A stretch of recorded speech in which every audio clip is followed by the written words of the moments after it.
7 से 14 नवंबर को हर साल इंडियन एकेडमी ऑफ पीडियाट्रिक्स जो है वो अडोलेसेंट हेल्थ वीक यानी कि किशोर किशोरियों के हेल्थ के बारे में सबको अवेयर करना पूरा हफ्ता देते हैं इसको, जिससे कि सारी अवेयरनेस जागरूकता पैदा हो, बच्चे खुद जागरूक हों, जितने भी लोग हैं जो कि स्टेक होल्डर्स हैं वो सब परेशानियां क्या हैं इन बच्चों को, क्या उनके अंदर प्रॉब्लम्स हैं, क्या प्रॉब्लम्स फेस कर रहे हैं, ये सब चीजों के ऊपर सबका ध्यान लाना और फिर फाइनली उसके सोल्यूशन की तरफ बढ़ना। ये किशोर और किशोरियों के संपूर्ण स्वास्थ्य से रिलेटेड है, उनका physical health, mental health, emotional, sexual reproductive health, preventive health and spiritual health. तो संपूर्ण स्वास्थ्य बच्चे का जब तक नहीं होगा तब तक वो एक पूर्ण इंसान नहीं बन पाएगा। और जब हमें इस प्रकार के पूर्ण रूप में अच्छे बच्चे, हेल्दी बच्चे मिलेंगे तभी भारत का विकास हो पाएगा पूर्ण रूप। इस साल एडोलेसेंट हेल्थ वीक का थीम है थ्राइविंग इनसाइड एंड आउट,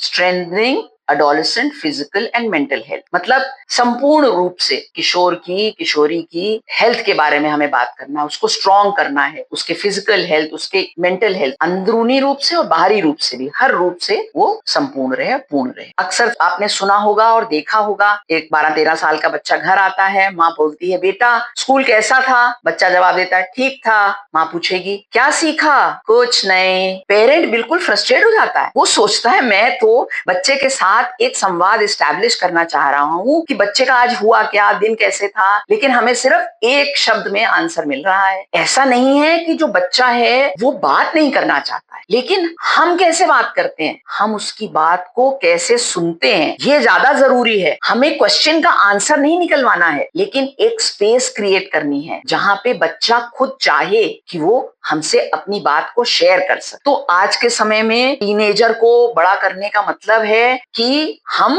उससे वार्तालाप कर सकें। एक बच्चा है वो कभी तो बहुत बातें करने लगता है, बातूनी सा हो जाता है और थोड़ी ही देर बाद लगता है जैसे कि दरवाजा बंद करके वो चुप हो गया, एक चुप्पी साध गई। उनको इंडिपेंडेंस चाहिए हाँ, लेकिन उनको एक गाइडेंस भी चाहिए। वो अपने दोस्तों के अप्रूवल के लिए क्रेव करता है, लेकिन गहराई में अगर आप देखिए तो उसे माँ बाप का, परिवार का सपोर्ट चाहिए। और कैसे हम कम्युनिकेट करते हैं यही एक डिफरेंस बनाता है कि किस प्रकार हम एक आर्ग्यूमेंट को एक वार्तालाप में कन्वर्ट कर सकते, जहां रेजिस्टेंस है वहां पे कोऑपरेशन पैदा कर सकते और उस चुप्पी को एक ट्रस्ट में कन्वर्ट कर सकते। अच्छा वार्तालाप का मतलब ये नहीं है कि हम कॉन्फ्लिक्ट अवॉइड करें, बल्कि हम उस कॉन्फ्लिक्ट के बावजूद कनेक्टेड रहें। रिसर्च ने ये देखा है कि जब पेरेंट्स सच में सुनते हैं, बाउंड्रीज को रिस्पेक्ट करते हैं और एक अपनेपन से गाइड करते हैं, एक शब्द है एम्पैथी, हम उसकी जगह आ करके उसकी सिचुएशन समझ करके उनको गाइड करते हैं,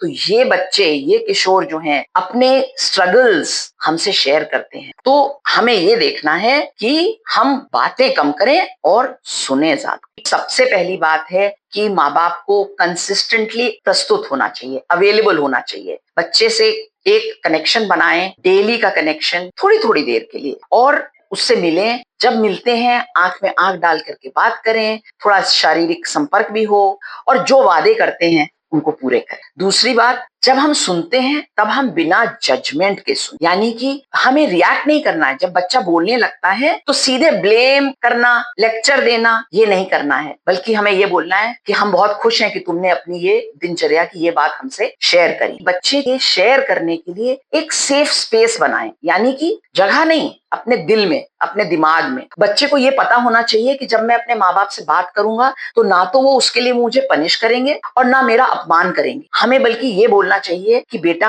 आप हमसे कभी भी कुछ भी बोल सकते हैं, और ये याद रखें कि वो भी हमारी तरह और हम भी उनकी तरह ह्यूमन हैं। कई बार अपनी जो हमने अपनी जवानी में, अपने बचपन में मिस्टेक्स करी थी, उन मिस्टेक्स को उनके सामने रखें, जिससे कि उसको ये पता चले कि हाँ, मेरे माँ बाप भी गलतियां करते थे। दूसरा, फिजिकल क्लोजनेस बनाना बहुत जरूरी है। थोड़ी थोड़ी सी बातें, हाथ पकड़ना, कंधे पे हाथ रखना, माथा चूमना, ये सब चीजें से बच्चे को एक क्लोजनेस लगती है। लेकिन हाँ, कुछ बच्चों को फिजिकल कांटेक्ट पसंद नहीं है। आपको यही भी याद होगा किस तरह हम लोग बचपन में अपनी दादी की गोद में सर रख के सो जाते थे और वो सर सहलाती थी। मेरे को तो आज भी वो याद है, और जब मैं अपसेट होती हूँ तो मैं वही विजुअलाइज करती हूँ। तो इसका मतलब ये फिजिकल कांटेक्ट कितना इंपॉर्टेंट था। इसके अलावा बच्चे कई बार फील करते हैं कि नहीं, इट इज नॉट नॉर्मल कि हम सैड हैं, हमें हर समय खुश होना चाहिए। नहीं, ऐसा नहीं है। हम बच्चे को बोलें, ठीक है तुम्हें बुरा लग रहा है, तुम गिल्टी फील कर रहे हो, तुम हर्ट फील कर रहे हो, नॉर्मल है बेटा ये तो फील होना, चलो इसके बारे में बात करते हैं। दूसरा, बच्चे को ऑटोनॉमी, चॉइस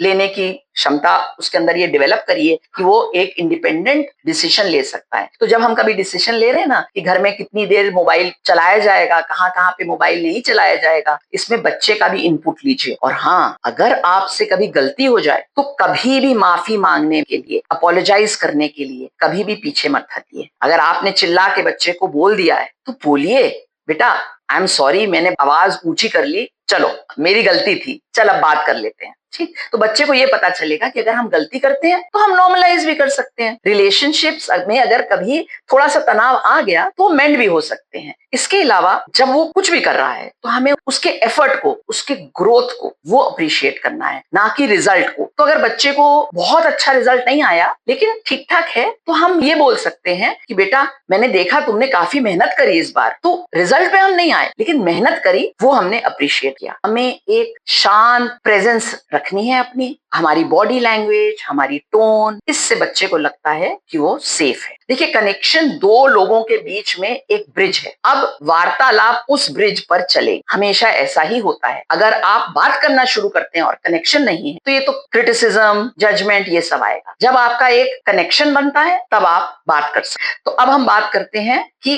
किस तरह से हमें कॉन्शियस और रिस्पेक्टफुल कम्युनिकेशन करना है। इसके लिए सबसे इंपॉर्टेंट चीज है एक्टिवली और एम्पैथेटिकली सुनना। तो इसके लिए पूरा अटेंशन दीजिए, बच्चे को इंटरप्ट मत कीजिए, अपना फोन दूर कर लीजिए। ये भी नहीं कि काम वाले से बात कर रहे हैं, वहां मदर इन लॉ से बात कर रहे हैं, नहीं, सीधे हम बच्चे से 1 to 1 आंख में आंख डालकर बात कर रहे हैं। और जो वो कह रहा है उसको थोड़ा सा दूसरे वर्ड्स में कहें, जैसे कि हाँ मुझे समझ में आ रहा है कि तुम बहुत उदास हो गए हो। इस तरह से बच्चे को लगेगा हाँ माँ बाप मेरे को समझ रहे हैं। दूसरी बात, उनके फीलिंग्स को वैलिडेट करें। इसका मतलब होता है कि बिना जजमेंट के उनकी फीलिंग को, चाहे वो उदास हो, चाहे वो गिल्टी हो, गुस्से में हो, हर्ट हो, उसको बोलना है कि हाँ मैं समझ रहा हूं कि तुम इस तरह से फील कर रहे हो। ऑनेस्ट होना है और एज अप्रोप्रिएट बात करना है, लेकिन हमेशा रिस्पेक्टफुली बात करना है। सार्कास्टिक नहीं होना है, चिल्ला चिल्ली नहीं करनी है, शांत रहना है। शब्द जो यूज करें वो काइंड वर्ड्स यूज करें। एक और इम्पोर्टेंट बात है कि क्लियर बाउंड्रीज होनी चाहिए, लेकिन ये बाउंड्रीज फेयर होनी चाहिए और उसमें बच्चे को ये पता होना चाहिए कि ऐसा क्यों किया जा रहा है। जैसे कि जंक फूड हम सिर्फ हफ्ते में 1 दिन खाएंगे, तो ये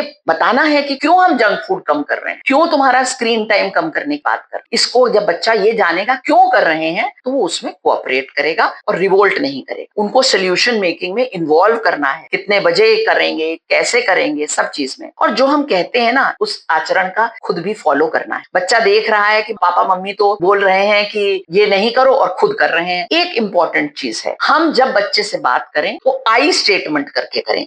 इससे क्या मतलब है, अगर बच्चा बोल के गया है कि मैं 8 बजे शाम को आ जाऊं, बच्चा आया 9 बजे, आप एकदम से टूट पड़ते हैं, तुमने तो कहा था 8 बजे आएंगे, कितने बज रहे हैं देखो जरा। नहीं, ऐसे नहीं बोलना है। जब आप ये बोलते हैं तो क्या बीत रही है, क्या सुन रहा है, क्रिटिसिज्म। लेकिन जब आप ये बोलते हैं बेटा मैं बहुत अपसेट हो जाता हूँ जब तुम देर से आते हो, अब क्या सुन रहा है, माँ बाप की चिंता को सुन रहा है, ना कि क्रिटिसिज्म सुन रहा है। तो इसको हम लोग बोलते हैं आई स्टेट। एक चीज जो हमें बच्चे को जरूर सिखानी चाहिए और हमें खुद उस चीज को लागू करना चाहिए, feel, pause and express method. यानी कि जब हम रिएक्ट करते हैं ना, कुछ होता है, उसका रिएक्शन जो दे तुरंत ना दें, फील करें, रुकें और फिर बोलें। जिसको कि हम लोग कई बार बोलते हैं लंबी लंबी सांस लो, या कुछ लोग कहते हैं भैया 5 की गिनती गिन लो, ये वही मेथड है। लेकिन करना क्या है, जब आपके अंदर कोई इमोशन बिल्डअप होता है तो आप सोचिए मेरे अंदर क्या हो रहा है, उस इमोशन को रिकॉग्नाइज कर लीजिए, बिना उस पर एक्ट किए सोचिए मेरे को बहुत गुस्सा आ रहा है इस समय, उसको सप्रेस मत करिए, उसको डिनाई मत करिए, फील करिए हाँ मुझे गुस्सा आ रहा है।